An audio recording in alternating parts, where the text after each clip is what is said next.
나를 통해서 하시고자 하는 계획이 있는 거예요. 그것은 무엇일까? 그것은 당연히 나를 통해서 더 많은 사람들이 하나님께로 돌아오게 하기 위한 것입니다. 나 때문에 예수 믿는 사람이 많아지게 하기 위해서다라고 하는 얘기죠. 요한복음 1장 7절에 보니까 세례 요한을 먼저 보내셨습니다. 그런데 그렇게 세례 요한을 먼저 보내신 이유는 그로 인해서 많은 사람이 예수를 믿게 하시려고 그랬다라고 말씀하고 있잖아요. 요한복음 12장 11절에도 말씀했어요. 죽었다가 살아난 나사로 때문에 많은 유대인들이 예수를 믿게 되었다라는 것입니다. 또 요한복음 4장에 보면 주님은 수가성 샘물 곁에서 한 사마리아의 여인에게 먼저 복음을 전해가지고 그 여인 때문에 수가성의 수많은 사람들을 구원하셨단 말이죠. 이같이 그래요. 오늘 우리도 우리 한 사람이 구원받는 것으로 그치는 것이 아닌 것입니다. 먼저 믿고 먼저 하나님을 찬양하는 우리의 모습을 통해서 우리 주님은 많은 사람들을 구원하시는데 사용하려고 하는 것이다 라고 하는 거예요. 그러면 여러분 오늘 이 시간 우리는 우리를 향해서 하나님께서 요구하시는 음성을 들어야 돼. 나에게 하나님이 무엇을 요구하시는가? 나에게 하나님이 무엇을 말씀하시는가? 물론 여러 가지가 있을 수 있겠죠. 근데 가장 중요한, 가장 전제되어지는 가장 큰 첫 번째 하나님의 명령은 전하라라고 하는 것이죠. 그거는 우리에게 받은 사명의 대전제입니다. 우리가 찬양하는 이유도 전하라고 하는 그 하나님의 명령 아래에 수행되어지는 그런 헌신의 모습인 거예요. 봉사도 마찬가지고, 또 헌신하는 것도 마찬가지고, 선교도 마찬가지고, 다 마찬가지입니다. 그래서 우리는 전도하라는 외침을 들을 수 있는 그런 신앙인이 되어져야 되겠다라고 하는 것입니다. 그러면 그런 외침, 전도하라는 이 외침을 우리에게 누가 하시는 걸까? 우리에게 누가 우리를 향해서 전도하라고 외치고 있을까요? 우리는 네 가지로 한번 생각을 해 보려고 합니다. 먼저는 우리 속으로부터의 부름이다 라고 하는 거예요. 즉 우리 속에서 우리 스스로에게서 우리 속에서 전도하라고 스스로에게 외치고 있다라고 하는 것이죠. 내가 지금 그렇게 있으면 안 된다. 교회 가자고 전해야 되고 예수 믿으라고 전해야 된다라고 말하고 있는 거예요. 마치 베드로하고 요한이 자신들을 핍박하는 그 핍박자들 앞에서 뭐라고 선언했습니까? 뭐라고 외쳤어요? 우리가 보고 들은 것을 말하지 않을 수 없다. 그렇죠? 우리가 보고 들은 것을 말하지 않을 수 없다. 그러니까 성령께서 그 제자들의 가슴 속에 주관자가 되셔가지고 복음을 예수를 말하지 않으면 안 되게끔 그렇게 외침을 주신 거예요. 그런 명령을 주신 거예요. 그래서 우리들에게도 그런 명령이 있어야 돼요. 예수님을 만난 사마리아 여인이 어떻게 했어요? 그러십니까? 아유, 그러세요. 나만 깨달은 게 아니에요. 지금 이 사마리아 여인이 물을 기르러 왔잖아요. 근데 그 물동이를 내팽개치고 사람들의 눈을 피해 다녔던 그 동네 사람들한테 뛰어들어가 가지고 나의 행한 모든 일을 내게 말한 이 사람, 이 예수를 와서 보라고 외쳤다고 말이에요. 쉽게 얘기해서 가만히 있을 수가 없었던 거예요. 가만히 있을 수가 없었던 거예요. 그래서 우리도 늘 우리 속으로부터 우리를 가만히 앉아있게 할 수 없는 그 뭔가가 일어나야 돼요. 불일 일어나듯 일어나야 돼. 내 속에서 항상 늘 예수를 말하게 하고 교회를 말하게 하고 권하게 하고 그런 명령이 일어나야 된다고 말이죠. 그것이 바로 복음을 전하는 겁니다. 복음을 전하는 거. 여러분들 뭐 그런 경험들이 자주 있지 않습니까? 어떤 모임이든 어떤 자리에 가서든 자꾸만 교회 가자고 말해볼까? 예수 믿으라고 말해볼까? 그렇게 말해보고 싶은 그런 욕망이 그런 외침이 우리 속에서 일어날 때가 있잖아요. 근데 그걸 참으면 안 된단 말이에요. 그 일어남, 우리 속에서 교회 가자고 말해볼까라고 말하는 그런 생각이 드는 그 자체가 바로 우리 속으로부터의 외침이라고 하는 거예요. 외침. 그것을 행했을 때에 하나님은 그냥 간단한 그런 나의 한 번의 권유, 그걸 통해서 그 영혼을 구원하시게 되는 놀라운 역사를 일으키게도 하신다고 말이죠. 성경에 그 예가 있었잖아요.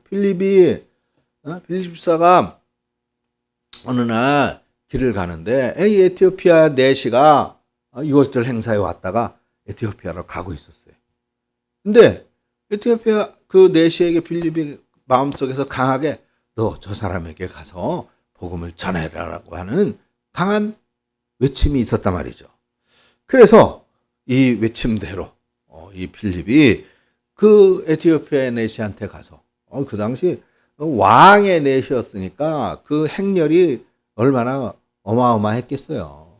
그래서 빌립은 그냥 혼자 혈혈단신 혼자 있었단 말이죠. 근데 거기에 가가지고 그 에티오피아 왕의 그 내시한테 가서 감히 접근을 어떻게 할 수 있었겠고 어떻게 말을 걸 수 있었겠습니까? 근데 내 가슴 속에서 그런 외침이 있으니까 가서 전해라. 예수를 말해줘라라고 하는 외침이 있으니까 갔단 말이죠. 그러니까 마침 이 에티오피아 내시가 성경을 읽고 있었어요. 그러니까 빌립이 가가지고 지금 당신이 읽고 있는 게 뭔 이야기인지 깨닫고 있습니까? 묻습니다. 그러니까 나에게 말해주는 사람이 없는데 내가 어떻게 깨닫겠소? 에티오피아 내시가 또 이렇게 대답을 하네요. 그래가지고 빌립이 그 병거에 올라타서 같이 가면서 이 예수님에 관한 이사야서에서 말씀하고 있는 이 예수님에 관한 이야기를 다 설명을 해주니까 결국은 이 에티오피아 내시가 예수를 영접하고 세례를 받고 그리고 에티오피아 고향으로까지 돌아갔더라는 것입니다. 이 성경에 있잖아요. 그러니까 여러분 우리는 이런 것처럼 이 빌립 집사에게 일어났었던 것처럼 우리 속에서 어느 날인가 어느 모임인가 어느 자리에서든가 또는 누군가가 기억이 나면서 생각이 나면서 그 사람에게 예수 믿으라고 전해라 라고 하는 그런 우리 속에 외침이 일어나면 그걸 애써 무시하고 애써 억누르고 감추지 말고 그러한 외침에 순종하시기를 축원합니다. 그게 바로 성령의 요청이에요. 성령의 요청. 내 속에서 외쳐지는 성령의 요청이에요. 그 요청대로 우리가 입술을 열어서 전하는 것. 우리가 굳이 구원의 도리와 섭리에 하나님의 섭리에 대해서 구구절절 설명하지 않아도 돼요. 그건 교회 와서 목사님에게 들으라 그래. 그냥 우리는 교회 갑시다. 교회 한번 갑시다. 예수 한번 믿어보세요. 자신이 지금 힘들고 어렵습니까? 예수 한번 믿어보세요. 권하고 전하는 것이 바로 필요하다. 이것이 부름이고 그것을 행하는 것이 순종이다라고 하는 것입니다. 왜냐하면 우리 속에는 성령께서 계시기 때문이에요. 성령께서 계시기 때문에. 그리고 그 성령은 지금도 우리가 복음 전하는 일을 계속 하기를 원하고 계시기 때문입니다. 그래서 오늘 저와 여러분들은 이런 부르심을 외면하거나 또는 거절하지 말고 순종해서 예수를 전하는 그런 저와 여러분들이 되시기를 축원합니다. 두 번째로는 안으로부터의 부름이 있다고 할 것 같으면 바깥으로부터의 부름이 있겠죠? 밖으로부터의 부름. 오늘 본문 말씀을 보세요. 사도 바울이 아시아에서 복음을 전하고 있었어요. 근데 이게 잘 안 돼. 길이 자꾸 막히는 거야. 그전에는 그런 일이 없었는데 이상하게 자꾸 뭔 일이 생겨서 못하게 되고 막히고 그런 거예요. 알고 보니까 이게 누가 그러셨어요? 하나님이 그렇게 하셨단 말이에요. 성령을 통해서 그 일들을 막았던 거예요. 근데 어느 날 바울이 밤에 환상을 봤는데 마게도냐 사람 한 사람을 보게 되는데 그 사람이 바울에게 우리 마게도냐로 와서도 우리를 좀 우리에게 복음을 전하고 우리를 도와주세요. 그렇게 말했다 그 말이에요.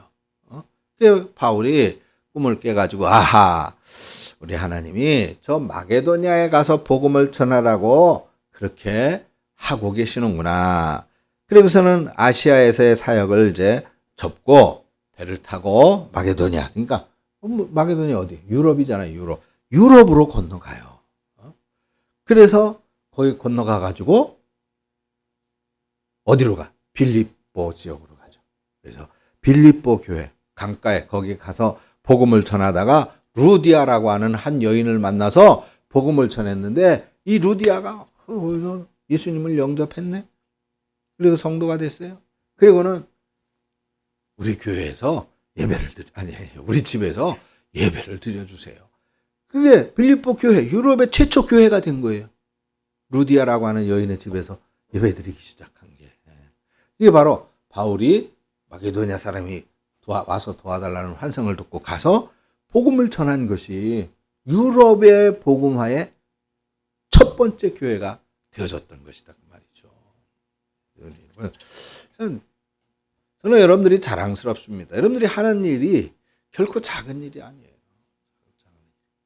여러분들이 이번에 캄보디아에 가서 행한 그런 일들도 그 누군가의 기억 속에서는 그 누군가의 마음에는 굉장한 감동과 충격으로 남아있을 거예요. 그 아이들이 또는 그 사람이 성장하고 생활을 해나가면서 그것은 분명 놀라운 이 캄보디아 복음화의 열매를 맺게 될 것이다 말이죠. 하나님을 찬양한다라고 하는 것이 아무나 할 수 있는 일이 아닙니다. 하나님을 노래한다라고 하는 것이 쉬운 일이 아니에요. 사랑하는 여러분, 하나님께서는 우리에게 어떠한 방법으로든 우리가 해야 할 사역을 요구하고 계시는데 바로 이와 같은 경우도 있다라고 하는 겁니다.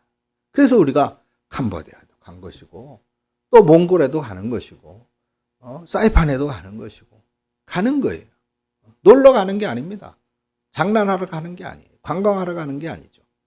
하나님의 사역을 감당하기 위해서예요. 우리가 행했던 작은 몸짓 하나가 그곳에서 엄청난 영혼 구원의 열매로 맺어지기를 소원하면서 가는 것이다 그 말이에요. 그래서 이것이 바로 우리에게로 향하는 요청이에요. 요청. 우리에게 와서 우리를 도와주세요. 그렇죠? 하나님은 그것을 도구로 사용하시기를 원하신다. 그리고 우리가 행하는 그 찬양도 그것도 바로 전도의 행사가 되는 거예요. 전도의 행사. 내일 이제 총회 행사에 가서 찬양하는 것도 마찬가지입니다. 거기 500명의 목사님들이 모여 있는 데 가서 아니 그렇죠. 목사님. 근데 이게 목사님들이 은혜 받기 어려워요. 은혜 받기 어려워. 절대로 말씀에 은혜 받지 못합니다. 목사들. 근데 찬양에는 은혜 받아요. 찬양에는 무너지고 찬양에는 감동을 받습니다. 하나님께서 부르신 거예요. 우리에게 와서 찬양해 주시라고. 부르신 거예요. 그것이 바로 밖으로부터의 요청입니다. 우리는 언제 어디서든 그래요. 물론 여러분들 많이 바쁘고 또 힘든 것도 알아요. 또 가서 뭐 2곡, 3곡 하려면 연습도 해야 되고 그렇지만은 그런데 그것을 통해서 하나님께서는 영광 받으시기를 원하고 복음이 증거되어지기를 원하시기 때문이라. 그리고 그 일을 위해 하나님 우리를 부르시는 것이다라고 하는 사실을 기억하면서 이 하나님의 부르심에 대한 밖으로부터의 외침, 누가 어디서 어느 나라에서 오라고 하면 나는 달려가겠다. 그것이 순종이고 복음 전함이다라고 하는 믿음과 사명을 갖고 임하여지는 그런 우리 대왕교회 성도 여러분들 되시기를 축원합니다. 일단 세 번째로는 위로부터의 부름입니다. 위로부터의 부름. 그러니까 예수님께서 우리를 향해 외치시는 거예요. 즉 예수님의 외치심은 뭐예요? 명령이라고 말할 수 있겠죠. 마태복음 28장 19절 20절 너희는 모든 족속으로 제자를 삼아 아버지와 아들과 성령의 이름으로 세례를 주고 내가 너희에게 너에게 명한 것을 가르쳐 지키게 하라 라고 말씀했습니다. 또 마가복음 16장 15절에 너희는 온 천하에 다니면서 만민에게 복음을 전하라. 뿐만 아니라 성경은 우리를 둘러싼 허다한 증인들이 있다 그랬어요. 허다한 증인들. 그 허다한 증인들은 뭐예요? 우리 주변의 사람들이죠. 또 우리 믿음의 선진들 모두를 말하는 것입니다. 그 사람들이 우리를 향해서 외치는 하나의 외침이 있어요. 그것은 바로 복음을 전하라라고 하는 것인데 그 복음을 어디에서?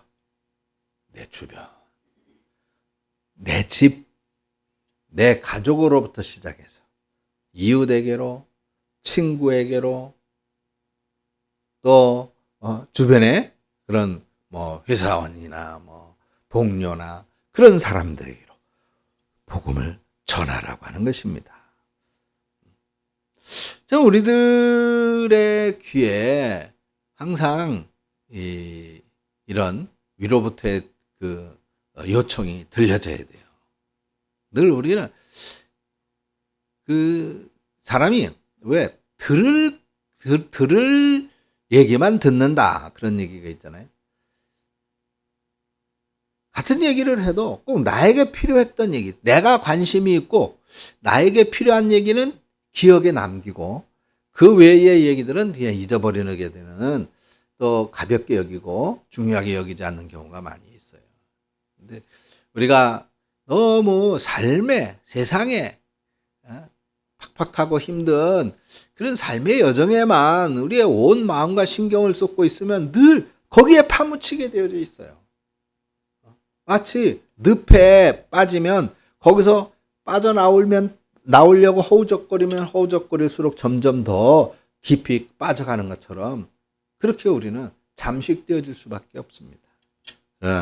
우리가 오전에도 말씀을 드렸듯이 우리가 정녕 우리를 향하신 하나님의 좋으신 생각을 믿고 하나님의 말씀에 순종하게 되어지면 그러면 우리의 삶의 모든 문제들이 더하여 좋은 결과를 맺게 되어지는 좋은 열매로 나타나게 될 줄로 믿습니다.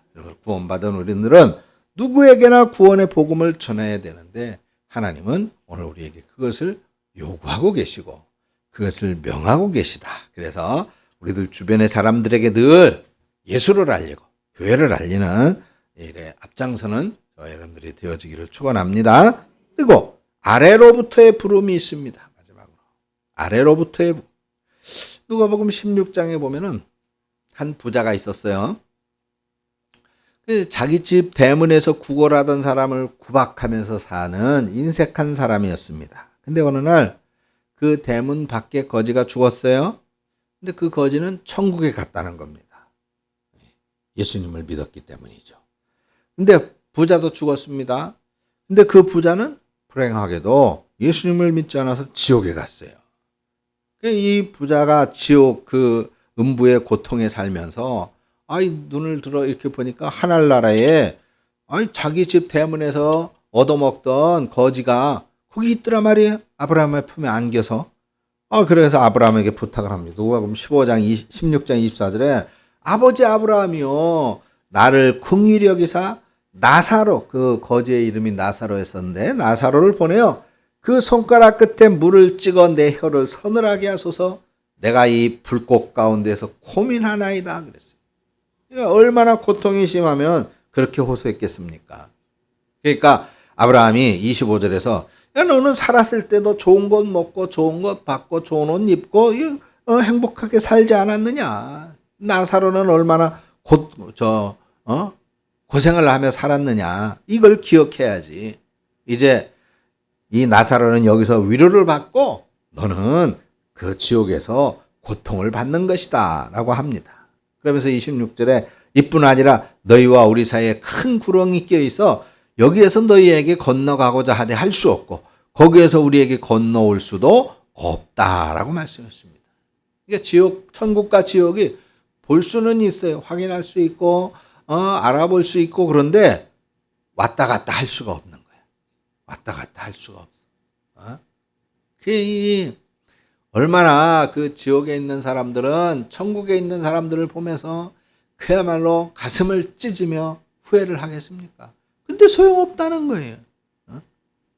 그래서 부자가 그래 그러면 27, 28절에 보니까 그러면 천국과 지옥은 뭐 이미 이렇게 정해져서 어쩔 수 없으면 그러면 이 나사로를 다시 좀 살려가지고 내 형제들에게 보내서 그들에게 예수님을 좀 믿으라고 그래서 천국 가야 된다고 그렇게 좀 하게 해달라고 그래서 자기의 형제가 5이 있는데 그들한테 좀 나사로를 살려서 보내라고 그래서 예수님 믿게 해달라고 그렇게 부탁을 한단 말이죠. 여러분 그래요. 어떤 의미에서는 이 전도에 관해서 정말 간절한 관심을 갖고 바라는 사람들은 지옥에 있는 사람들일 것 같아요. 그렇죠?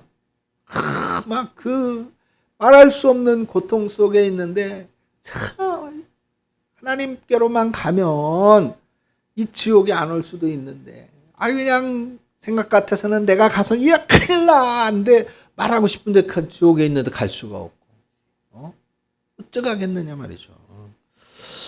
그래서 그들은 심각한 거예요. 자신들이 겪어보니까 너무 고통스럽기 때문에.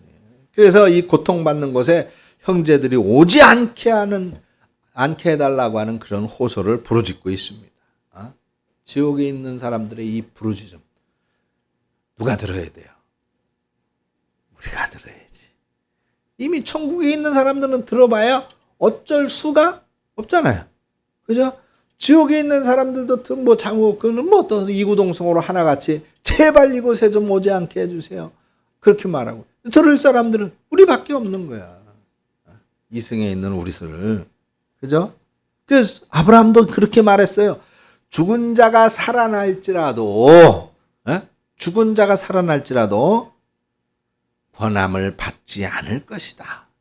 저희에게는 모세와 선지자가 있으니 저들에게 들을 것이다 라고 말합니다. 이게 무슨 말이에요?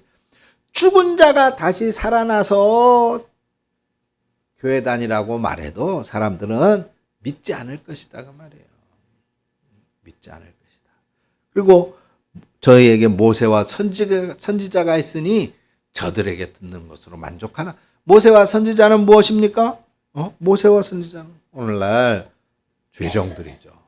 목사님들입니다.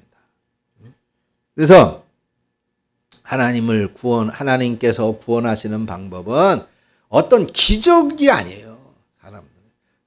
여러분, 사람들이 기적이 일어나면 사람들이 믿을 것 같죠? 안 그래요.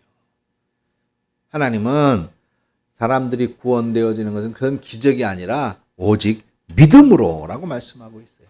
하나님의 약속을 믿는 그 믿음입니다.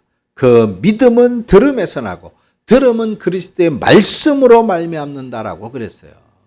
여러분, 우리가 먼저 간 믿음의 선진들 하나님 나라에서 우리에게 봐라. 교회 다니고 예수 잘 믿고 말씀에 순종해야 이런 천국에 오지 않느냐라고 외치고 있고, 지옥에 있는 사람들은 더 간절함으로 제발 이렇게 힘들고 어렵고 고통스러운 곳에는 오지 않으려면은 열심히 교회 다녀야 되고 말씀을 들어야 된다고 외치고 있다고 말이에요. 그래서 우리는 참 이런 외침을 또 이런 부르짖음을 우리는 들을 줄 알아야 돼. 들을 줄 알아야 돼. 하나님의 나라에 그리고 하나님과 성도의 관계된 이 놀라운 은혜에 대하여 관심 있는 사람들은 그 소리를 들어요. 그 소리가 들려져 있어요. 마치 어린이 놀이터에서 여러 명의 아이들이 놀고 있는데 그중에 어떤 한 아이가 울었다. 그 아이의 엄마는 그게 내 아이인지 아닌지 알아. 그죠? 내 아이에게 관심이 있기 때문이죠. 그런 것처럼 우리는 마찬가지예요. 영에 관심이 있는 사람들은 하나님의 말씀을 듣는 거예요. 하나님의 말씀이 귀에 들어오게 되어져 있는 거예요. 근데 관심이 없는 사람, 세상에 관심 있는 사람은 세상의 얘기만 들어오는 거예요. 세상의 얘기만. 그러니까는 마음속이 늘 복잡하고 온갖 악의로 가득하죠. 악의, 나쁜 생각. 오늘 우리는 세상을 숭배하지 말고 하나님을 똑바로 섬기다가 하나님의 부르심에 늘 순종해서 생명의 면류관, 이 상급의 면류관을 바르게 쓰고 우리 하나님 앞에서 생명을 다해 복음을 전하는 이 일에 충성헌신하는 저와 여러분들이 되어지기를 주님의 이름으로 축원합니다. 하나님 아버지 은혜를 감사합니다. 늘 귀를 열어 우리에게로 말씀하는 이 복음의 요청, 전도의 요청에 귀를 기울일 수 있는 저희가 되게 하여 주시옵소서. 이 요청을 믿음으로 받아들이고 또 순종으로 행하여 상급의 면류관을 얻는 주인공들이 되게 하여 주시고 하나님 앞에 이렇게 충성하였을 때에 우리 하나님께서 먼저는 천국의 보장과 더불어 이 땅 위에서의 삶의 하나님의 인도하심과 하나님의 복주심의 주인공들이 되어지는 우리 성도님들 되게 하여 주시옵소서. 예수님의 이름으로 기도합니다. 아멘.